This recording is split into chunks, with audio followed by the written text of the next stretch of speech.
Alright, so I'm here with 10 things that WWE does good. Um, so yeah, people have been telling me, oh, you're too negative, blah, blah, blah, blah, blah. So this video is talking good about the company. Not bad, good, alright? I made videos like these in the past and people are telling me, oh, you're too negative, blah. And now I'm making another one because people just complaining. So you might as well just give them what they fucking want. Number one, they always seem to get the best wrestlers. They always seem to get the most entertaining people. Like they got Daniel Bryan. They got CM Punk. They got some of the best wrestlers in the world, and but that doesn't mean they don't do good stuff with them like they should. But they seem to always get the best wrestlers that are in the world. Number two, making money. They're the most successful wrestling organization in the world. So, and they've made millions of dollars. So yeah, they're good at making money.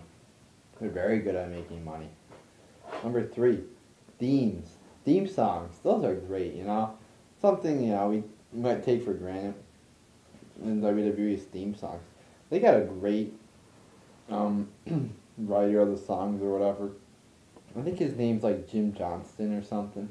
He's great. He makes all these awesome themes. I think he made the Stone Cold theme. I think he made the Rock theme.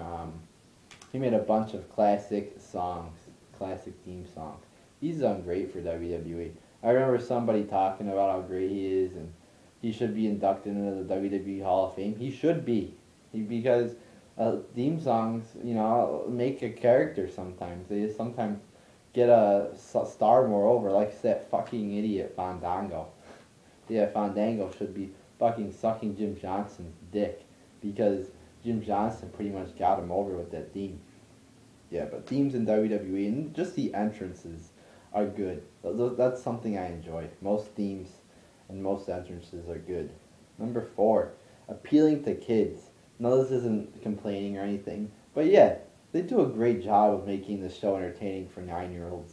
Seriously, they do. I see my brother watching it, and my sister.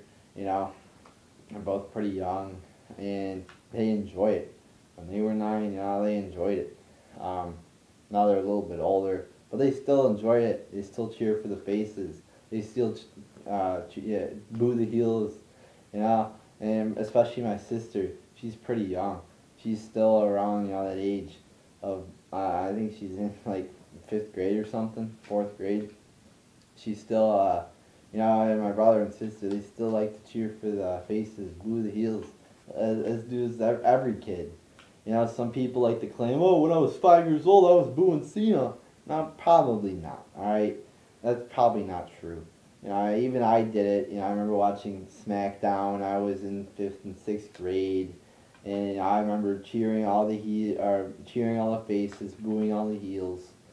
But yeah, they do a good job of getting kids and women too to watch this show. Although it's not really for kids and women. Number five, they have big main events. Now you had Rock versus Cena at Mania 28. You had what else did we have? Punk versus Undertaker. They put big stars together and put them in big matches. So they do a good job of having good big drawing matches. Um, yeah, I mean that just draw in a lot of fucking money for themselves, and they could have more in this WrestleMania. So they seem to get the biggest names, not only in wrestling but just the whole world. Like Brock Lesnar, a lot of people know who that is. The Rock, most people. I'm sure most people in the world know who The Rock and Brock Lesnar is. So if you pair those up with a guy like John Cena, who most people in the world know who that is as well, it's a big drawing for the company. It's big money to be made there. And also the wrestling fans also enjoy when you put two big names up against each other, two legends up against each other. Not saying that John Cena is like a huge legend or anything, but when you put two big names up, against each other, it's going to get a lot of money usually. What's this? One, two, I didn't number them. I should have fucking numbered them. 6, I think. It's been around forever. They've done a great job of keeping this organization around. I think it's been around for like 50 years or something. They were saying it's been around for a while. It's been around for, most people have been alive. Most of their fans are younger than the company's been around. And yeah, I mean, most companies don't even make it like 10 years. Most companies aren't, 99.9% of companies aren't as successful as WWE. So they've done, yeah, from a business standpoint, they've done an awesome job. They've, made millions of dollars. They've been successful. So, yeah, it's pretty impressive that they made it this long. Um, Especially with putting all the shit on TV that they do nowadays. It's pretty impressive that they're still making a good amount of money. It's pretty. Did I say impressive? It's pretty surprising, actually. That's what I meant to say. It's not. It is impressive, I guess, too. But it's surprising that they're still making a good chunk of money. Number 7? Yeah. They make WrestleMania feel special. No, I was watching highlights from Bound for Glory, which is like TNA's WrestleMania, and it doesn't feel any more special than a different pay-per-view or even an Impact. Same arena, same entrance ramp, same ring, same everything. It's nothing different. Now WrestleMania, it might suck, but the atmosphere is just so surreal. You got, they did a great job on the. I should have put that down too. They have great, ramps and entrances. I already said entrances, but with the Brooklyn Bridge and the Empire State Building, they did a great job on that. They really did, and it looked cool.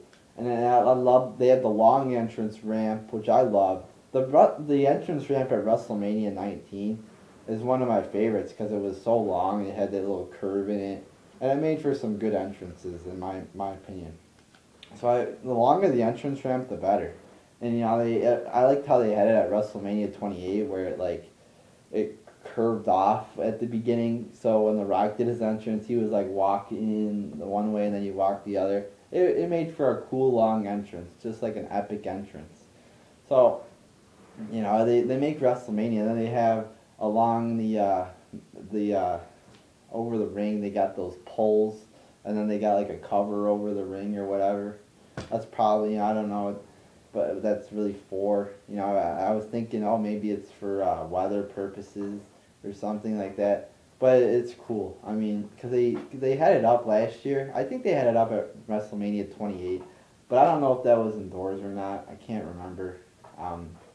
But yeah, that's cool how they have that thing over the ring. They got Florida doing, singing a song or whatever, which is all right because it's actually like sort of a wrestling song that he was singing. Like I was really ranting about that country theme or that country Raw where they had the country band playing. Country songs are not associated with wrestling. At least Florida's songs are sort of wrestling related. Wrestling songs there should be heavy rock or heavy metal songs, like the Attitude Era theme song for Raw. It was clicking and clanging of metal and whatever. So, but yeah, they just make WrestleMania, and it's at a huge stadium too. It's with like 80,000 people. It's at a huge fucking stadium. So, and Bound for Glory, I think they're still in their like 15,000 people stadium, so it doesn't feel any more different. Next one. Number 8, buying out.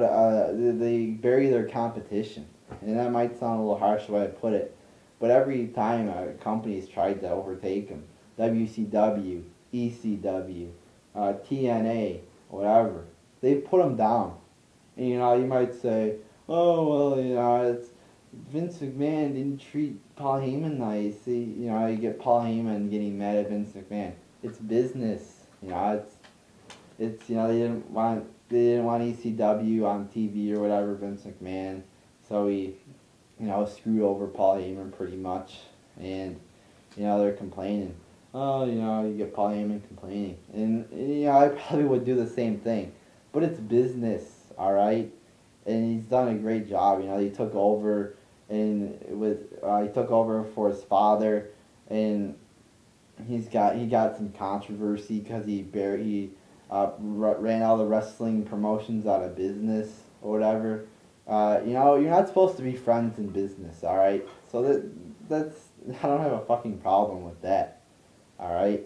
You know, the thing I do have a problem with is him burying all the WCW stars, and that's just stupid. When they have talent, it's like you could use them and make money off of them, but no, he doesn't want to use them.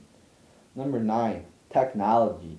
Even though the WWE app sucks, you know, they're going the right way with all the technology shit, YouTube, and yeah, so they're actually, at least they're using technology to their advantage a little bit.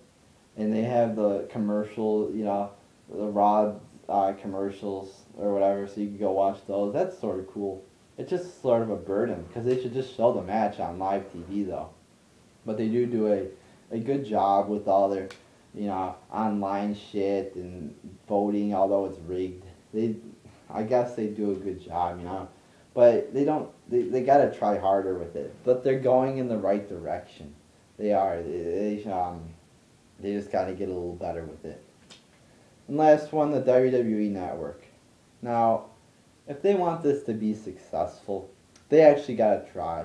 In my opinion, you know, it depends what they're gonna do with it or whatever. But if they don't try with it, if they just put a bunch of bullshit on there, it's gonna be a big fucking fail. It's gonna lose money. But if they do it right, it could be a big profit, a big success. And I heard, like, when WWE does a pay-per-view, they don't get all that pay-per-view money. They only get a cut of it. They don't even get 50% of the money they make. So say, you know, they make, I'm just throwing a number out there, $45 million. They only get 20% of that. The rest goes to, like, the cable company. So if they make their own network, they get all of that pay-per-view money. So they could lower the pay-per-view price to, like, I don't know, 10, 20. I heard it could be $10. That would be a fucking steal. So, yeah, I mean, this could be a big success. This could be, I've heard it's coming out in February of 2014 maybe, which, you know, it'll be interesting to see. But they are going the right way with this WWE Network. Hopefully they do some good shit too, but they probably won't. So, you know, hopefully maybe it'll go TV 14. But nah, I'm just kidding, guys. That's never going to happen in my lifetime, probably. But yeah, maybe they'll do some good shit leading up to WrestleMania or something. Maybe, you know, they'll get Undertaker versus Lesnar or something. So, whatever. There you go. There's my, you know, little break from ranting. Okay, you know, expect some more ranting in the future because, you know, I got to rant. I'm getting withdrawal symptoms from not ranting. I gotta rant, people. Alright, you know, it's like a fucking drug. I gotta rant. So, yeah, next few videos are probably gonna be a lot of ranting, alright?